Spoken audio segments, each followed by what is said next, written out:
And we also are aware of cognitive and motor impairing limitations. What is the chemistry of marijuana? Cannabis sativa contains about 750 known chemicals. The list mounts almost every year. There are 104 phytocannabinoids that are present in the plant, and between 200 and 300 terpenoids. We have synthetic cannabinoids that are made by chemists, and endocannabinoids made by the brain and body. People say it's a natural system, but if you look at the structures of the cannabinoids in the brain compared to the ones made by the plant, you can see marked differences in structure. These marked differences make all the differences in the world between what is a natural transmitter created by the brain compared with what is made in a synthetic lab or by a plant. So what we're seeing is a rise in THC potency. It has gone up to about 16%. This is an old slide with implications for driving, for addiction, for toxicity, psychosis, as well as a simple impairment. There have been studies comparing cigarette smoke with marijuana smoke. The most cogent results is that marijuana smoke has 20 times more ammonia, 5 times more hydrogen cyanide levels, more tar, benzene, toluene. We do not have strong evidence that marijuana causes lung cancer at this point, but we do have fairly strong evidence that it does compromise lung function. The ratio of THC to CBD is climbing. We've seen that it's 90-fold in some preparations now compared to less than 10-fold ratio in the wild-type plant. And what we find is that the contrasting effects of THC and CBD are so stark that not regulating this ratio or not even having a medical basis for it is irrational, to say the least. THC is rewarding, CBD is not. It's intoxicating, CBD is not. One impairs cognition, the other does not. One promotes anxiety over time. One is anxiolytic. One produces psychotic-like reactions in otherwise normal, healthy people. The other has some possibly antipsychotic properties. One can promote seizures in vulnerable people. The other is an anticonvulsant. They work by different systems and mechanisms. The THC is the addictive component of marijuana, and CBD is not. And yet we have no rational basis for regulating these ratios. Different dispensaries sell different products in terms of the edibles, concentrates, vapor pens, pre-rolls, and flowers. Again, is there any medical rational basis for these differences? Chemistry and quality control, these are some of the factors that are critical for controlling the chemistry, including the type of soil, water, temperature, bacteria, pyrogen contamination, animal insecticides, pesticides, and so on. We're hoping with your regulations they will be improved.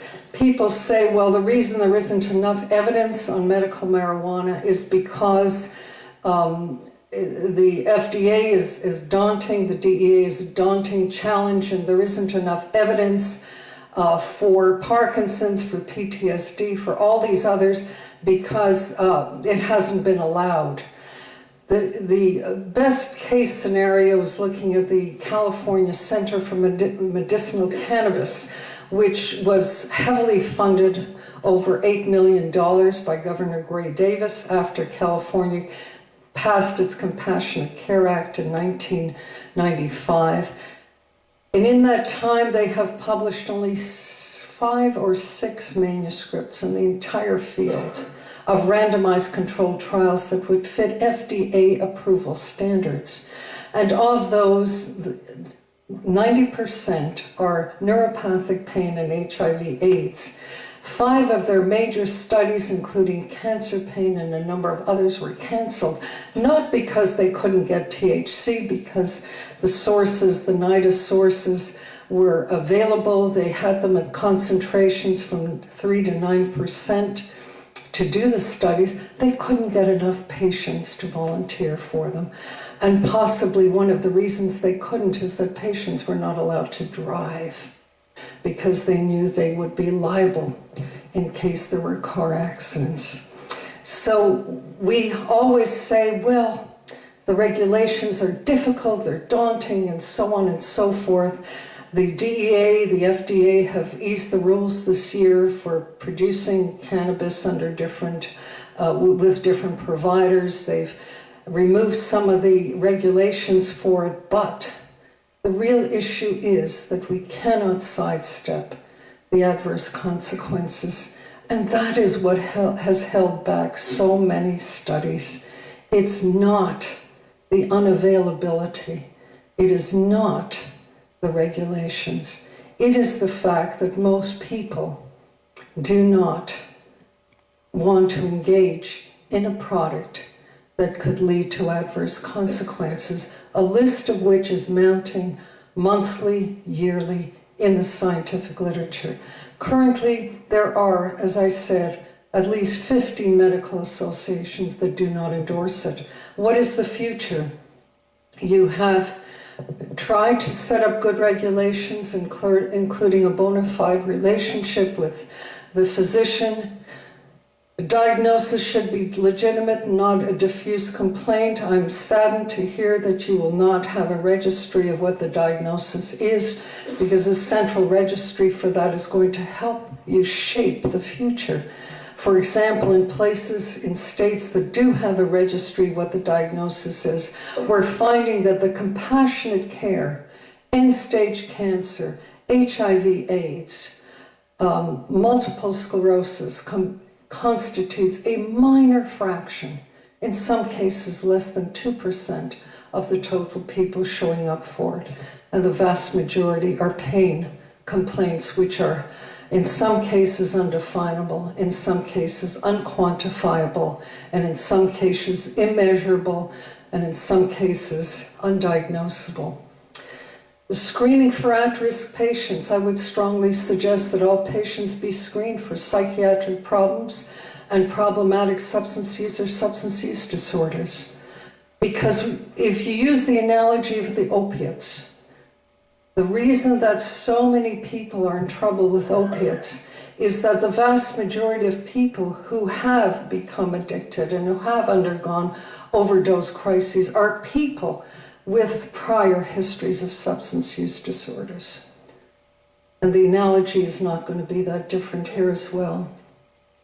We have to look at the opioid crisis in order to better understand this. Another crisis that we have to look at is that the reason what drove the opioid crisis in your state and in West Virginia and many of the other pockets is the fact that we had no longitudinal studies on the long-term consequences of the use of opioids with regard to addiction.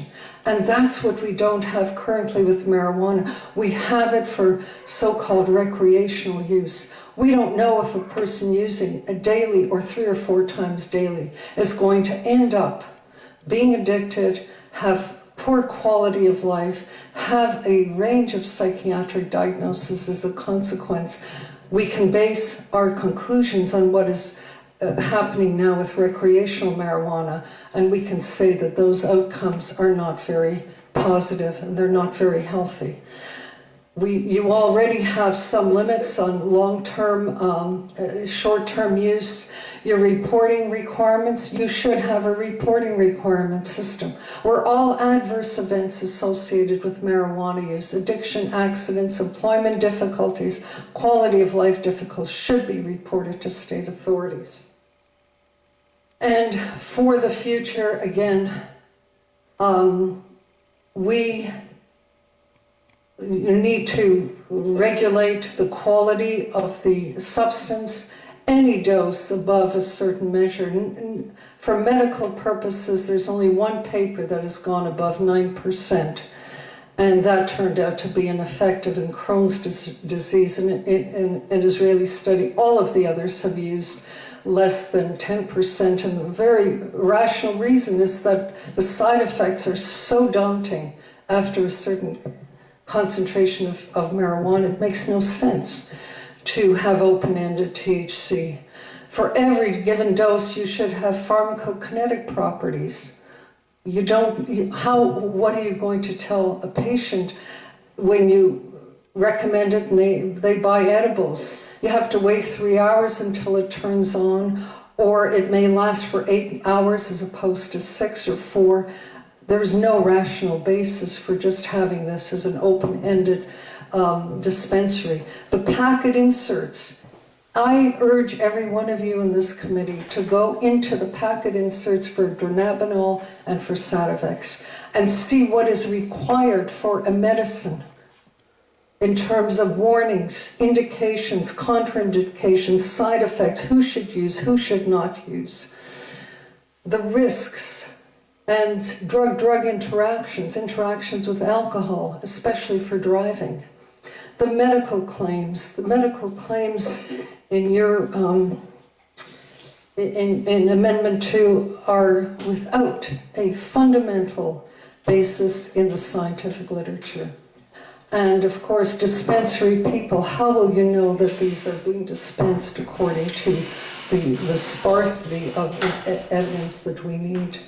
So I will conclude by saying there are some good resources that are worth looking at. I wish the state of Florida good luck in this. This is a problem. I think you're trying with due diligence to learn from the mistakes of other states, but I conclude with a very simple message, and that is right now, there is very little science behind this bill. Thank you. Thank you, Dr. Madras. Members, we do in fact have a package insert for Marinol in the back of your handout. So what the doctor is referring to is in fact in there with the issues that she raised. We do have another presentation, and I do want to have opportunity for public comment, but I will entertain questions from the members for Dr. Madras. Representative Newton, you're recognized first. Thank you, Mr. Chair. And thank you, Doctor. That was a very informative presentation. My question to you is that you said there look here, 15 medical associations that don't endorse medical marijuana. And my question to you is, your presentation is heavily geared toward, you kept saying youth, teenagers. So we shouldn't prescribe to them if they're teenagers? Is that where you're going with this? Because I got a little confused. Dr. Madras, you're recognized. Yes. The data currently is that marijuana is particularly hazardous for young people.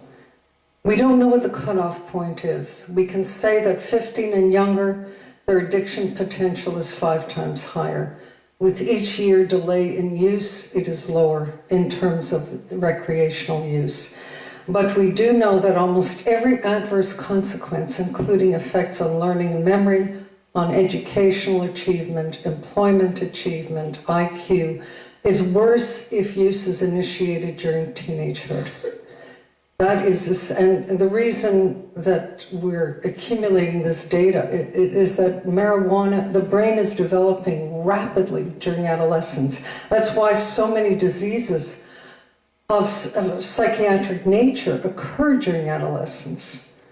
Depression, substance use disorders, schizophrenia, so many of these are triggered during adolescence. And that is when the brain is developing most rapidly, and there's good evidence that marijuana use during that very critical period is particularly hazardous to the brain. So many people who use marijuana initiated during that period of time. Follow-up, Representative Newton. Thank you, Mr. Chair. For opioids and prescription medication, the medicine cabinet is the #1 spot for the kids to get access to it. So, my question, I got a comment, but the question is, you stated that most people don't want to engage into a product with adverse outcomes. Now, I had a trip to the ER, and that night I was in some pain, and the drug of choice was Vicodin. But as I read the script, it says that it's highly addictive. It may cause damage to my liver. So with the current medication that's out there, and if you're seeing one of these commercials, 10 seconds of how it's going to help you, a minute and a half of what it's going to kill you. How do we balance that with the effect of, unknown effect of what marijuana is doing? Yeah, that's an excellent question. The CDC has just issued guidelines saying that every patient that is prescribed opioids, which is FDA approved, you know, they're oxycodone, hydrocodone, and morphine analogs, every one of those should be offered alternatives to pain management, as well as realistic goals for pain management, so that instead of prescribing opioids, you try to prescribe non-steroidal anti-inflammatories. You try to increase exercise rates for back pain or for joint pain. You try to offer options, and if nothing else works, obviously for acute post-surgical pain, for end-stage cancer pain, opioids are the best. For severe toothaches, they are. But the guidelines now are to show and educate physicians on options that are non-addictive drug-based. And I think that those guidelines should be applicable to marijuana as well. That close, Mr. Chair. Representative Newton, you're recognized to ask a question. If you want to make a comment, we should reserve that for after everyone's presented.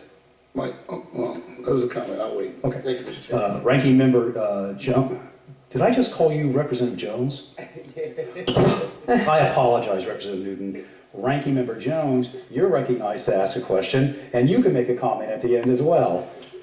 I think I'm going to wait for a comment. I don't have a question. All right. Thank you very much, Dr. Madras. As we said before, they'll be available for questions at the end.